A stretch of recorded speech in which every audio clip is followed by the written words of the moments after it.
All right, the S&P 500 and the Nasdaq 100. As we zoom in here, this is the weekly chart. Okay, we're gonna do the weekly. I want you to look at this thing. Let me know your opinion before we even jump into this. As a day trader, looking at the stock market, looking at FOMC next week, look at this. Like really, really let that sink in. Okay, look at this level going all the way back, mounting above the bull flag, the breakout, the mount here on the weekly. This weekly was scary at some points in time, mounting back above. Okay. Now we're going to jump into the SPY, Qs, etc. And most of all, next week, Wednesday, FOMC expectations. We had our unemployment rate this week come out too.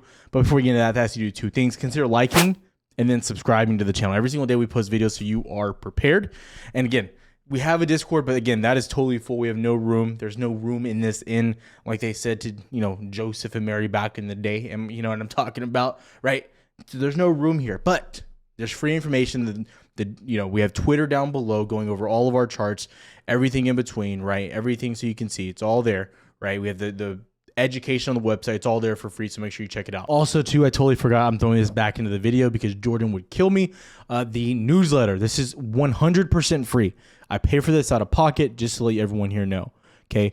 Every week we release this on Sunday morning at 10 a.m. Central. It gets sent to your email. We give you S&P futures to all the levels you need to watch. Our opinion here, the Nasdaq. We give you our stock choices of the week, what we like the best.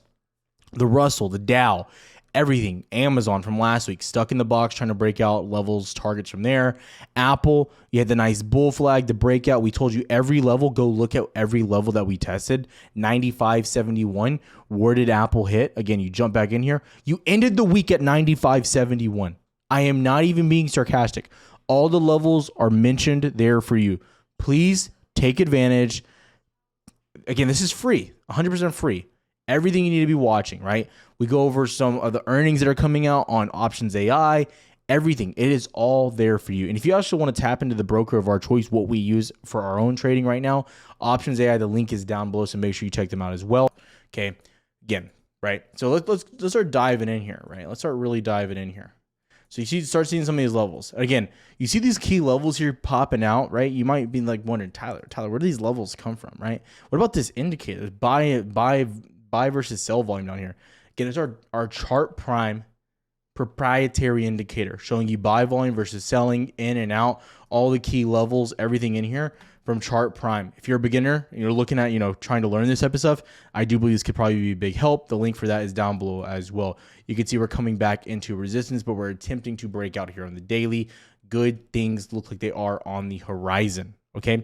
Now, let's just start going over a few things, right? And there's like a new little segment. So if you guys don't know, I started doing like the whole TikTok account type thing, doing like a little bit of the vlog, things I'm looking at in the market with a smaller account. Give you a little bit of a viewpoint. The account's sitting at around like 3,700 right now.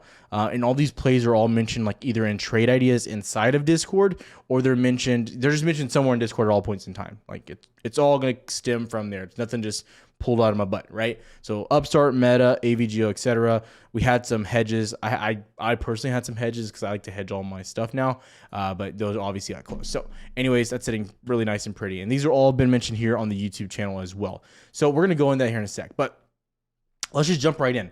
Now I could go into NQ and SPY and how we're moving here. Now, number one, SPY, congratulations. New 52-week high on the close.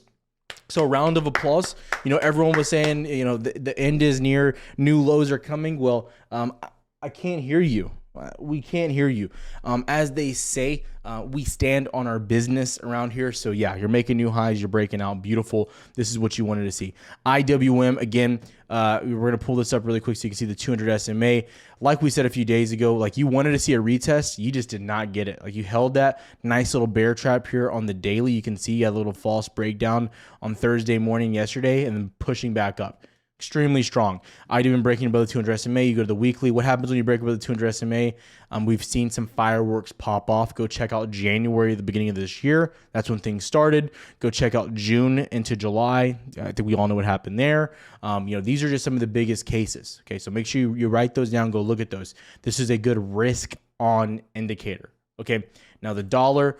It's interesting that we're doing this while the dollar still is relatively strong because, again, I think we have a few things I'm going to point to coming this week that have me excited. Okay, the VIX all, very, very big lows as well. You go into yields. You had a nice little bounce here to start the day, yeah, but downside across the board still. Okay, so the first thing I'm going to do is jump into this. All right, I'm not going to go too much over futures, and the video's not going to be too long. I got some plans. Got to get out of here, right? But let's jump into this real quick. Okay, to start the day off, you have a few things. You had non-farm payrolls, a little bit higher than expected there. You had your unemployment rate right here, came in at 3.7 versus 3.6, as you can see there. Let me blow that up for you a little bit there. And you had that. And then you had your Michigan consumer expectations on inflation, which is the ones that I'm most interested in. Expected was 4.3, came out 3.1. That was a major buy indicator, in my opinion, or a major indicator of strong market action to come. 3.1 on the 5-year, 2.8 was the expected. Okay, we're going to come back into this. Okay. Now, this is very important. Very, very, very, very, very important. Because you have your FOMC meeting on Wednesday, right? I'll talk about some equities here in a second, but we need to discuss what you should be paying attention to. Like, that's the real thing here. Is because going into next week, I think, I don't want to say this is quote-unquote pivot territory. Now, the title of video is meant to say pivot, this and that. But a pivot to me would be really confirming pause going forward or flipping, to cutting rates, right? And we're not there at cutting rates yet. It's going to be probably this coming summer. But I just want to say, when we look at this, I personally believe we're done raising here. We are, as long as this continues, as long as oil continues down, you have a little bit of a balance here. But again, oil's been absolutely destroyed. The dollar coming down, yields coming down, etc. Inflation across the board. PPI, CPI, PCE continues to drop as well. And then you have, jobs still looking moderately decent. And people are like, well, look, Tyler, I agree. It's unlikely and it's improbable that unemployment doesn't spike above 4% to get inflation down. But the numbers are that the Fed are going on, and that's important what we realize. It doesn't matter what you think. It doesn't matter what I think. Now, that's one thing that we all have to agree on, okay? The market does not care what Tyler Wilson thinks about it, okay? I could come and make a video for 5 videos between right now and Monday morning, and I could say the market has to drop. We're terrible. Inflation's running rabid. Everyone needs to pull their money out. You need to sell. Banks are going to collapse. This, that, everything, right? And nothing. I would have zero impact on the market. You could do the same thing. You'd have zero impact, right? Unless you're Kramer and he told you to sell, then the market might erupt. But that's besides the point, okay? It has zero impact. So you need to have that kind of feel behind everything you do. And I know this sounds ridiculous, or maybe it sounds super simple, but some of you, I think we really jump with these conclusions that we kind of control the market. And I'm just trying to help you out a little bit here. At the end of the day, the number one impact across the board is Jerome Powell, okay?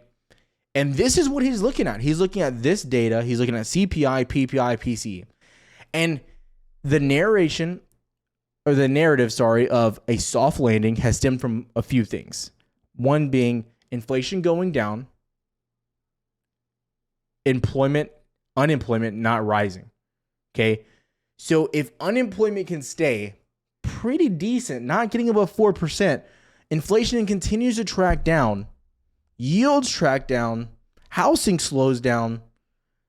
This is Jerome Powell's wet dream. Okay? This is what he wants. Okay?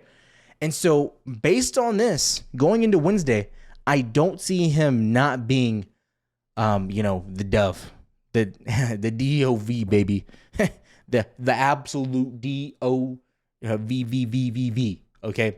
And again, based on everything that he continues to say that he wants to see in the market and everything that is happening in the market. That's my personal opinion. Now, we could disagree on inflation rising down the road, this and that. That doesn't matter. The market, as of right now, does not care. They care about what is right in front of us. They care about what's coming up right now. And that's my opinion. I'm going to tell you that right now. Okay? So that's where we're at. That's my opinion on FOMC. I think I was really clear with how I view us moving through that. Now, going to the weekend, Bitcoin, okay? It was a cool week if you're a Bitcoin guy, right? So Bitcoin on Friday, you were down here at 38K. By Monday morning, you were roughly at 40K, 41K roughly, right? I remember I was looking at this in Vegas and I was like 3 in the morning. I was like, Jesus Christ, this was crazy, right? What a run. You're basically 42K. Now you're at 44, almost pushing 45. Now on Bitcoin, you're probably going to run into 48K and you're wondering like, Tyler, why do you care about this? I'm just telling you, once I'll get to that in a sec, you're pushing back into this range. I think Bitcoin is a great way to look at the market from a risk on to risk off viewpoint. The same with IWM. I don't think it's coincidental that they are running together. I don't think it's coincidental that Bitcoin is running without the Nasdaq and the S&P, that it's still running with the IWM. Okay, very, very strong. All of my signals across the board that say risk on, they are all ticking at the top. Tick, tick, tick, tick, tick. Right? I've been saying it all week. I'm like, Nasdaq looks like it wants to pull back, but everything else on my, indicator watch list, right? It's all saying we're going to rip higher. Okay. And that's what's taking place here. Okay. That's my broad viewpoint, broad market, what I'm looking at. Higher. I think we move higher. I think we look good. I think strength continues. Okay. Now let's jump a little bit deeper. Okay. Let's talk about some names here. Now, again, you know what? The only equities I'm going to talk about today are semiconductors. That's it. That's the video. We're 10 minutes in right now. So yeah, let me make this really clear. A few weeks ago, I told you guys, I said cloud names. You can call me a liar. You can call me whatever you want. I have shorts based on it. I have videos based on it. Go watch it. And if you want to see an exact date to know when I mentioned that or when I was like going crazy about this, check it out right. Let's go to it was CRM was the first one that I really loved, right? It was down here. So make sure you go check it around like November 10th to like November 9th. Maybe November 9th through like November 13th. In that range. I think it was November 10th though, okay? I think that's what it was because I went to Vegas the first time with Jay and them. So make sure you go check that out. But I told you guys, I said semiconductors are the best upside opportunity across the board. As simple as that. Now, fast forward to right now. Or I said cloud names. I believe cloud names have been hit, they've been slapped, they've been smacked. And I believe they are the upside opportunity here. I think small and mid caps also have room based on what the IWM is doing. That's why I like Upstart or Firm and a few other names. But I will say this right now. I think semiconductors are ready to do something special. Now let's go into a little bit more.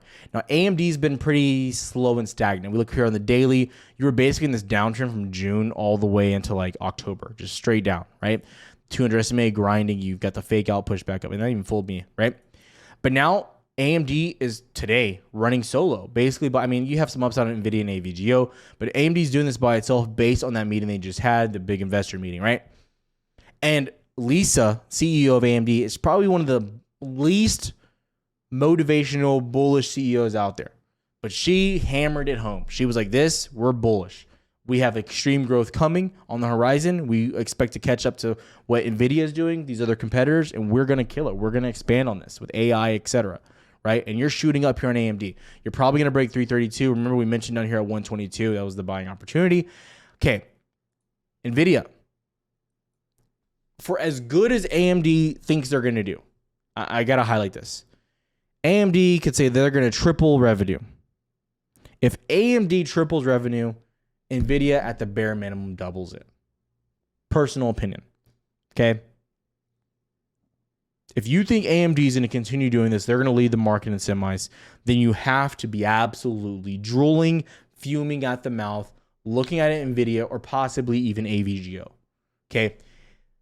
Jordan today and Jordan this week, if you're in Discord and people, I keep getting messages in Discord, be like, well, there's not that many plays or this or that. Guys, there's tons of plays. You're just not paying attention. Like for real. Every play that I just showed on the 3K account, every single one was mentioned inside Discord. You turn your alerts on, look around, use your eyes. God did give them to you indeed. He really did. He said, look, I want you to use these things. That's why I gave them to you, okay? So again, Jordan, absolute monster of a play. And I'm going to tell you this right now. Sometimes you might not see me calling out plays. You might just see Jordan. You might just see me calling and no Jordan calling out plays. When one of us gets hot, one of us just can do no wrong, there is no reason for the other one to talk. Zero reason. AVGO. Dear God. Watching AVGO and Microsoft closely here for the potential swing. See how NQ reacts. Oh my God. So you're getting the breakout. AVGO down here at lows. Again, the same level I've been screaming here on this channel. 920, 925, give or take, that little range. I've been screaming it on this channel on the retest over and over. You go from 925 and then 920 at this point, but you dip back down to 925 because that's where I got in on mine. AVGO. You get an end of the day push back into roughly like 950. Absolute monster. AVGO had earnings yesterday as well. Guys, again, I'm telling you, this thing is absolutely beautiful. Absolutely. Gorgeous, gorgeous, gorgeous. And I mean, honestly, you get above 950, you're pretty illiquid in 970. So keep it on your radar. Again, NVIDIA, I absolutely love it as well. Over 476, I like it back into 485, then 493 roughly. But again, the biggest thing I can say here is have time on your contracts. You'll have heard me mention it time and time and time again. Okay, I still love Amazon and a lot of the Microsoft and those other names, but I have to say it, guys. I don't know how else to show like the enthusiasm sometimes. Like, with cloud, I feel like I don't know how it could have been more clear. A lot of you guys I saw made money on them, but I don't know how to be more clear here on semiconductors. I really don't. Look at this. This is let's go to SMH. This is SMH as well. Okay. Bull flagging from highs, mounting back over. Terrific. SOXX, right? You had your little level going. This goes way back here. You're mounting above it as well. Okay. XLK. This is your tech ETF. This is probably the only ETF that you really need to watch, even more so than Qs. This thing is absolutely insanity. Previous all-time high back here from July 2023, which you just made this past year where you broke out. Mounting above it and instantly getting buyers off. I mean, look at this candle. This candle right here tells you the whole story. Okay. I don't know what else you guys want me to say or do, right? That's your strongest selling candle coming in here, right? Strongest candle. Look at that volume. Immediately bought up. Okay. Again, I believe semiconductors are about to erupt. I think they have massive upside. I think AVGO, NVIDIA, AMD are about to give it to them, right? If you want an honorable mention, ARM, I've been saying this name as well. I mentioned it on Twitter. Go fact check me. All you got to do, Tyler Wilson, 119 ARM. All you got to do is search this, right? Where's it at? Actually, I might have been lying to you guys. I mentioned it way back too, but Jay mentioned it here on 61, but I mentioned it back here as well, way back right here at 55. Again, we've mentioned this time and time again. I don't know how else to say it. I hope you guys are looking out. I hope you guys are ready. Discord spots will be available probably at the beginning of the month. We'll only have a few available, so make sure you're tapped in. But I'm going to tell you this right now too. And this goes into Discord. We're seeing a lot of people that joined from Black Friday like, oh guys, I need to know exactly when to buy or sell. First of all, if you want to join Discord, I want to tell you right now, do not join Discord for that reason. You have got to come into it with the mentality of, I got to learn and I have to figure out how to do this on my own. Okay. We're still going to give you the watch list, trade ideas, the 30K account, how we're trading there with our long-term account, everything across the board. We're still going to give you all that information. But if you come into it with the mentality of, how can you just give me everything that I need? Not how can I meet you halfway? How can I learn for myself? How can I obtain the knowledge that you have as well? You will not find success. And again, this goes with anyone that you're following. Anything that you're studying, anything that you're doing in life, anything that you're trying to perfect, get better at your craft. I will tell you this right now. Anyone, and I think that you need to find, I personally think with trading, especially, you have to have some type of mentor or something to understand to follow, even if it's not me. I have other people on Twitter that I can recommend as well. So if you want to add me on Twitter, feel free. I have no problem, right? There's only like one or two other guys that I actually like or trust, but I will always shout them out as well, right? So I want to let you know though, you have to be able to put the work in. So many people like, well, this isn't for me. I need direct signals. I don't care. Go find someone else. Don't care, right? You'll come crawling back. You'll come saying, oh, you were right, this, that. I don't care. I'm going to tell you that right now. So this weekend, I encourage you guys, start putting in some work, start taking accountability. No one nowadays wants to take accountability. Nobody wants to take accountability for the absolute dog shit effort they put into everything they do. They want to blame everyone else. They want to point the finger. And, some people will say, oh, yeah, Tyler, I agree. But you're probably one of those people as well. I was one of those people. So, again, take some accountability, put in the work. I'm excited for this. Again, it's playing out like we wanted. Had a lot of stagnation. Hopefully, Wednesday we can get this breakout, get this action we want. This is exactly what we wanted to happen. Data continues to support the upside. Personally, in my opinion, have a good one, traders.